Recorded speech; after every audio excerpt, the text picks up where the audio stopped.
Vous avez là le système solaire, mais vous ne voyez pas bien peut-être les petites planètes. Alors, je vais vous montrer Cérès. Vous voyez Cérès? C'est une planète naine qui est entre Mars et Jupiter. Et vous avez Pluton, Oméa, Makemake et Eris. Ce sont des planètes naines qui sont au-delà de Neptune.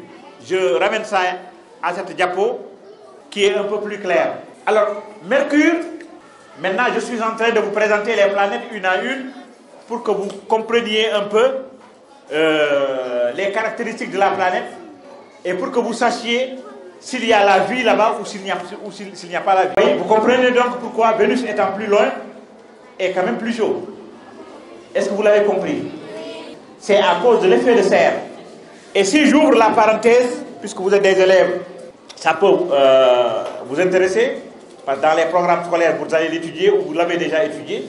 Est-ce que dans l'atmosphère de la Terre, il y a du CO2? Oui, il y a du CO2. Mais ce CO2-là, c'est 0,03%. Cela signifie que c'est en quantité très faible. Il y a du gaz carbonique dans l'atmosphère de la Terre, mais en très faible proportion. Et ce gaz carbonique-là, il est recyclé par quoi? Par les plantes vertes. Et vous avez appris, pour certains d'entre vous, qu'en présence de lumière, les plantes vertes absorbent le gaz carbonique qu'elles transforment en matières organiques. C'est ce que vous avez appelé la photosynthèse. Et les plantes vertes, donc, permettent de recycler le gaz carbonique. Or, qu'est-ce qu'on constate? On constate qu'on émet de plus en plus de gaz carbonique à cause de l'utilisation du pétrole et des dérivés du pétrole. À cause de l'industrialisation très poussée, on fabrique des usines et on produit de plus en plus de gaz carbonique sur la planète Terre. Et parallèlement, on détruit les végétaux verts qui devraient recycler le gaz carbonique. On détruit des forêts, on détruit des végétaux pour faire des parcelles assainies, on détruit des végétaux pour faire des bateaux, etc., etc. Donc on produit de plus en plus de gaz carbonique et on réduit de plus en plus la surface verte qui devrait recycler ce gaz carbonique. Conséquence, notre atmosphère s'enrichit en dioxyde de carbone. Conséquence, l'effet de serre sur la Terre augmente et la température de la Terre est en train de passer de 15 degrés à 17 degrés. Et vous avez tous entendu peut-être parler des changements climatiques, du réchauffement du climat. C'est plus profond donc que cela, le réchauffement climatique. C'est le dioxyde, l'augmentation, l'accroissement du dioxyde de carbone dans l'atmosphère qui crée l'effet de serre, qui augmente la température de la Terre. Et cela engendre quoi? Cela engendre la fonte des glaciers. Sur la planète Terre, où est-ce qu'on trouve de la glace? À quel niveau de la planète Terre trouve-t-on de la glace? Au nord, c'est-à-dire au niveau du pôle nord ou au niveau du pôle sud. Donc arctique et antarctique. Au niveau des pôles, il y a les calottes polaires. Les calottes polaires, ce sont les calottes de glace. Sachez que si on prend l'eau de la planète Terre, un tiers seulement de cette eau est à l'état liquide. Les océans, les mers, les fleuves, etc., les eaux liquides ne représentent qu'un tiers. Et les deux tiers de l'eau de la planète Terre, c'est sous forme de glace. Les deux tiers de l'eau de la planète Terre, c'est sous forme de glace. Et c'est contenu dans les calottes polaires.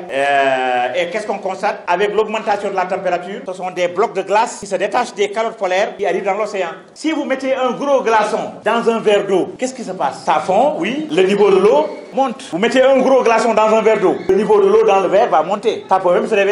Alors les montagnes de glace qui se détachent de ces calottes polaires et qui arrivent dans les océans augmentent le niveau des océans. Conséquence, la mer avance vers les côtes. Pour ceux qui habitent à côté de la mer, que ce soit à Rufisque, à Dakar ou ailleurs, vous avez constaté que les plages deviennent de plus en plus rétrécies. Il y a des maisons qui sont récupérées par la mer parce que la mer avance sur les continents à cause de l'augmentation du niveau de la mer.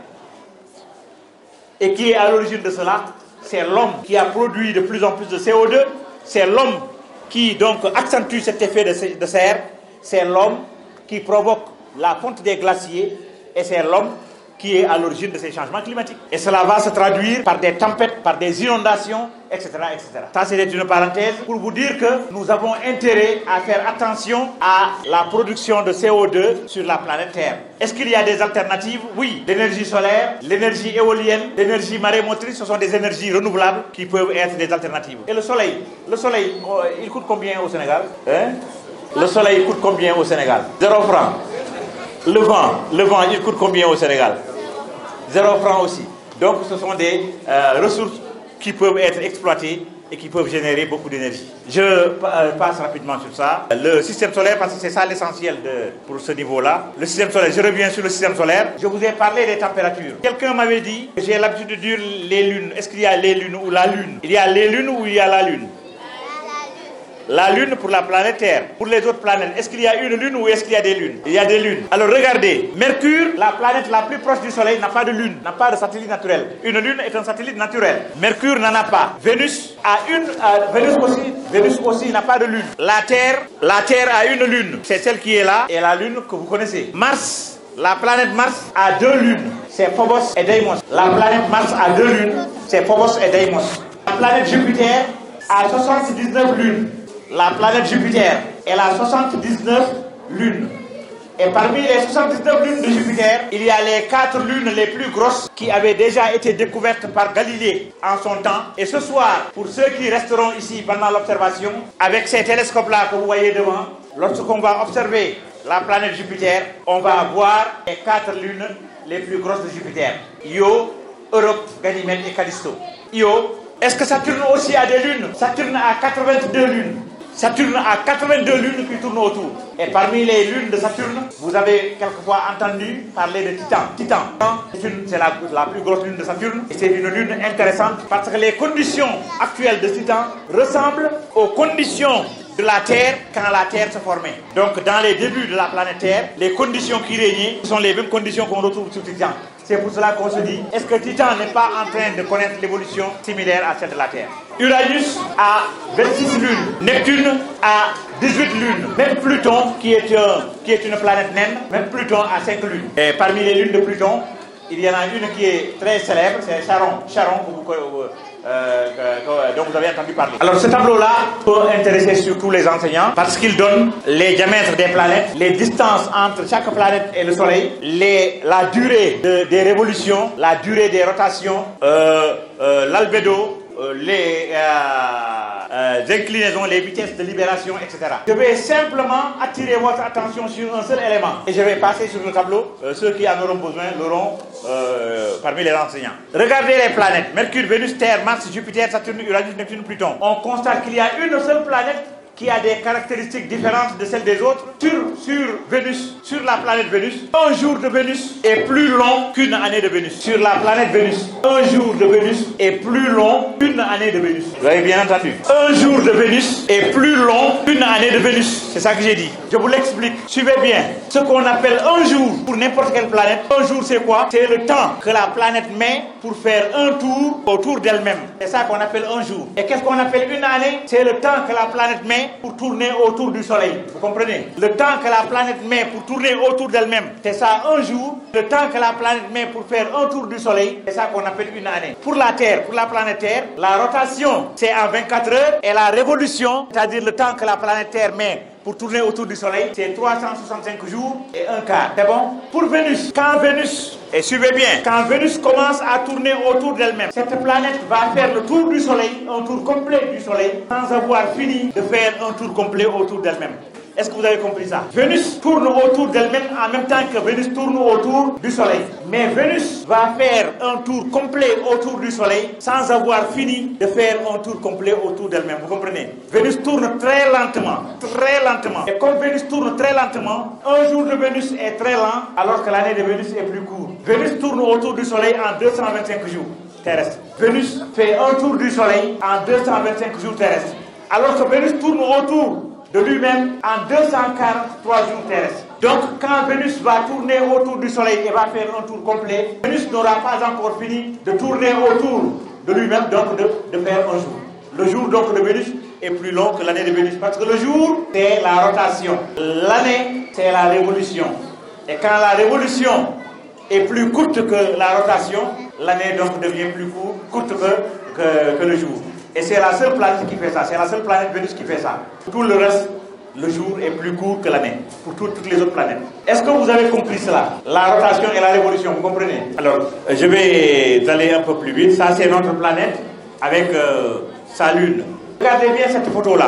Dans le système solaire, les 4 premières planètes sont des planètes telluriques. Mercure, Vénus, Terre, Mars. Pluton, qui est une planète naine, est aussi une planète tellurique. Quand on dit planète tellurique, cela signifie une planète rocheuse, qui a une surface dure comme la surface terrestre. Les planètes telluriques, elles sont là. Et parmi elles, quelle est la planète la plus grosse? Oui, la Terre. Alors parmi les planètes telluriques qui sont là, la Terre est plus grosse. Ensuite arrive Vénus, ensuite Mars, ensuite Mercure, ensuite Pluton. La planète Vénus a un diamètre proche du diamètre de la Terre. C'est pour cela qu'on l'appelle la sœur jumelle de la Terre, Vénus, la sœur jumelle de la Terre. Attention, la Terre, température moyenne 15 degrés. Vénus, température moyenne 480 degrés. C'est pas pareil. Sur la Terre, il y a de la pluie. De la pluie de quoi? De la pluie de H2O, d'eau. C'est de l'eau qui pleut ici. Sur Vénus, c'est de l'acide sulfurique qu'il pleut. Il pleut de l'acide sulfurique sur Vénus. 480 degrés avec des pluies acides. Donc même les sérères ne peuvent pas être là-bas. Même les sérères ne peuvent pas vivre sur Vénus. Qu'est-ce qui reste pour que ce soit le système solaire ici? Il reste les planètes géantes. On va mettre les planètes géantes. Alors, regardez, si je dessine un homme, un être humain, avec une tête plus grosse que moi et un corps plus petit que ma main, ça va être un peu ridicule parce que je ne respecte pas les proportions. Quand je respecte les proportions, la tête ne peut pas être plus grosse que tout le reste du corps. Alors là, on a respecté à peu près les proportions.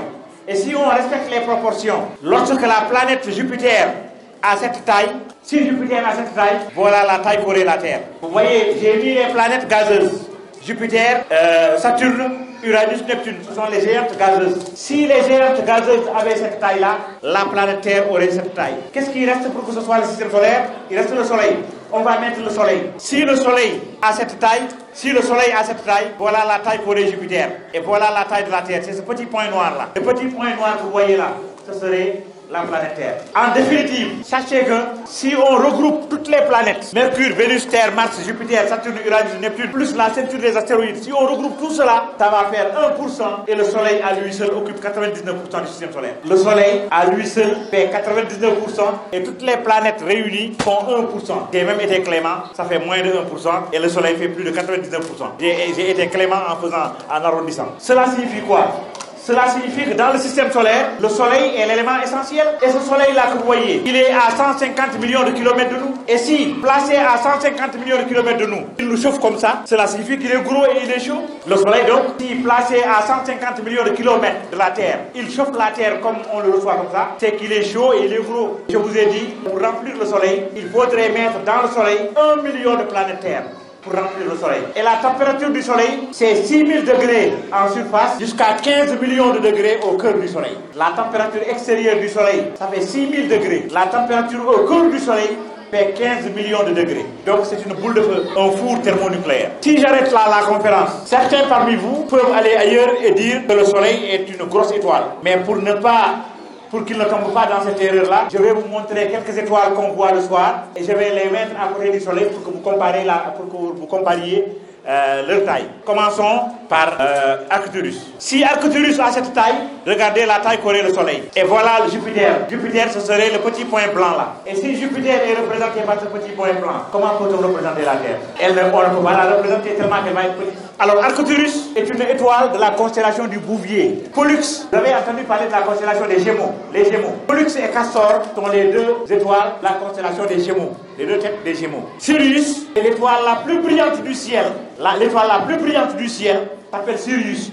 Et regardez Sirius, sa taille par rapport au Soleil. Donc le Soleil est très gros par rapport à la Terre, mais par rapport aux autres étoiles, le Soleil est très petit. Et j'ai pas fini. Regardez bien Arcturus. C'est une grosse étoile par rapport au Soleil. Je vais prendre une étoile de la constellation du Scorpion qui s'appelle Antares. Antares, je vais mettre Antares ici. Vous allez comparer Antares avec Arcturus, puis avec le Soleil. Alors si Antares a cette taille, le Soleil ce serait le petit point blanc là. Au début, je vous ai montré une photo avec beaucoup d'étoiles. Vous vous rappelez? Avec la constellation d'Orion. La Bételgeuse et Rigel sont les deux étoiles géantes de la constellation d'Orion. Quand je vous ai montré la constellation d'Orion, il y avait une géante rouge qui était en haut, c'est la Bételgeuse, et une géante bleue en bas, c'est Rigel. Ça, ce sont deux étoiles de la constellation d'Orion. Et si ces étoiles-là ont cette taille-là, le Soleil, ce serait le petit point blanc. Donc, est-ce que le Soleil est une grosse étoile? Non. Le Soleil, donc, bien qu'il soit trop grand par rapport à la Terre, le Soleil est très petit par rapport à la plupart des étoiles que vous avez l'habitude de voir ce soir. Bleu et des zones plus claires. Donc, il y a des océans et des continents.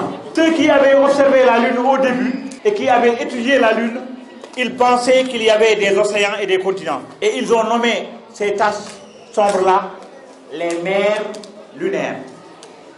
La mer de la crise la mère de la sérénité, la mère de la tranquillité, la mère de la fécondité. Chaque mère lunaire a un nom. Et quand on est allé sur la Lune, on n'a pas trouvé une seule goutte d'eau sur la Lune. Il n'y a pas d'eau. Il n'y a pas une seule goutte d'eau sur la Lune. Alors qu'on avait nommé déjà les taches noires, les mers lunaires. On a gardé le nom en sachant que ça ne correspond pas à l'idée qu'on avait. Mais pourquoi certaines autres sont-elles plus sombres? J'en parlerai quand j'arriverai au niveau des étoiles filantes. Pour aller un peu plus vite, on va regarder la Lune telle qu'elle se présente aujourd'hui.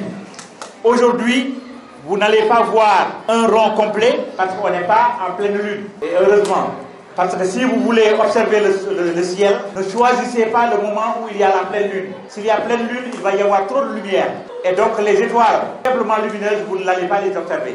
Pourquoi on choisit le moment où la lune est à moitié éclairée, comme aujourd'hui? C'est ce qu'on appelle le quartier. Quand la lune est à moitié éclairée, entre la zone claire de la lune et la zone sombre de la lune, vous avez la zone intermédiaire. C'est là où on a beaucoup plus de chances de voir les reliefs lunaires. Les reliefs lunaires, on les observe plus au niveau de la zone d'intersection entre la zone éclairée et la zone sombre. Vous comprenez? C'est pour cela qu'on choisit le quartier pour observer la Lune. Maintenant, si on regarde la Lune, on constate qu'elle présente deux faces. La Lune présente deux faces. Il y a la face visible qui est là et il y a la face cachée. La face visible et la face cachée. La face visible signifie que c'est la face qu'on voit tout le temps. Celle-là, on ne la voit jamais. Pourquoi on ne voit jamais cette face de la Lune? Pourquoi l'appelle-t-on face cachée? Je vais vous faire une petite démonstration pour que vous puissiez comprendre. J'ai besoin d'un volontaire ou d'une volontaire. Elle ne s'appelle pas Khadijatou, elle s'appelle la Terre. C'est la planète Terre qui est là. Qui est là? La planète Terre. Et moi, je ne suis pas Baïdi, je suis la Lune. Alors je vais faire un mouvement et je vais vous poser deux questions. Donc cela signifie que vous devez suivre attentivement mon mouvement. Alors la Terre est là, moi je suis la Lune. Voilà mon point de départ. Et voilà le mouvement que j'effectue. Suivez bien parce que je vais vous poser des questions. Voilà donc le mouvement que j'effectue. Je suis la Lune. Est-ce que vous avez suivi? Je recommence une deuxième fois. Je suis la Lune et voilà ce que je fais par rapport à la Terre. Première question. Est-ce que la Lune que je suis a fait un tour autour de la Terre? Oui, la Lune a fait un tour autour de la Terre. Deuxième question. Est-ce que la Lune que je suis a fait un tour autour d'elle-même? Non, attendez. Qui dit que la Lune a fait un tour autour d'elle-même? Lève la main. 4, 5, 6, 7, 8, 9. Baissez vos mains. Qui dit que non, la Lune n'a pas fait un tour autour d'elle-même? Levez la main. Vous êtes plus nombreux et vous avez tort. Vous êtes plus nombreux et vous avez tort. Donc suivez pour comprendre. Je recommence. Khadijatou, c'était la Terre, moi je suis la Lune. Vous avez dit que je n'ai pas tourné autour de moi-même. J'enlève la Terre. J'enlève la Terre et je refais ce que j'avais fait. Voilà ce que j'avais fait. Est-ce que j'ai tourné autour de moi-même? Bien sûr que oui, j'ai tourné autour de moi-même. Mais quand Khadijatou est là, je fais la même chose et vous pensez que je fais un tour autour de Khadijatou, mais pas un tour autour de moi-même. Vous voyez la révolution, mais vous ne voyez pas la rotation. Or, quand je suis là, qu'est-ce que vous voyez? Mon dos. Quand j'arrive là, ce que vous voyez, c'est mon épaule gauche. Quand j'arrive là, vous voyez mon visage. Quand j'arrive là, vous voyez mon épaule droite. Quand j'arrive là, vous voyez mon dos. Donc j'ai tourné. Mais le temps, oui, le temps que j'ai mis pour faire un tour autour de la Terre est exactement égal au temps que j'ai mis pour faire un tour autour de moi-même. La rotation et la révolution ont la même durée. Et c'est pour cela que pendant plus de 200 ans, les scientifiques faisaient cette erreur. Ils voyaient la révolution, mais ils ne voyaient pas la rotation. Est-ce que vous avez compris la rotation aussi? Maintenant, qu'est-ce que cela engendre comme conséquence? Pour comprendre ce que cela engendre comme conséquence, je vais faire une supposition. Si la Lune que je suis faisait plusieurs tours autour d'elle-même en tournant autour de la Terre, regardez, si je faisais comme ça, en ce moment-là, Khadijatou allait voir mon dos et mon visage. Vous comprenez? Si je tournais plusieurs fois autour de moi-même en tournant autour de Khadijatou, Khadijatou allait voir mon dos et mon visage. Mais comme je fais un seul tour autour de Khadijatou en faisant un tour autour de moi, la conséquence, c'est que Khadijatou ne verra jamais mon dos. Et comme c'est la Terre aussi, elle tourne. Alors faisons tourner la Terre et faisons tourner la Lune. Khadijatou, tu vas tourner aussi, en même temps que moi. Okay. Voilà. Et la Lune que je suis tourne autour de la Terre et la Terre tourne autour d'elle-même. Et à partir de la Terre, on ne voit qu'une seule face de la Lune. On ne voit jamais l'autre face. Voilà, je vous remercie.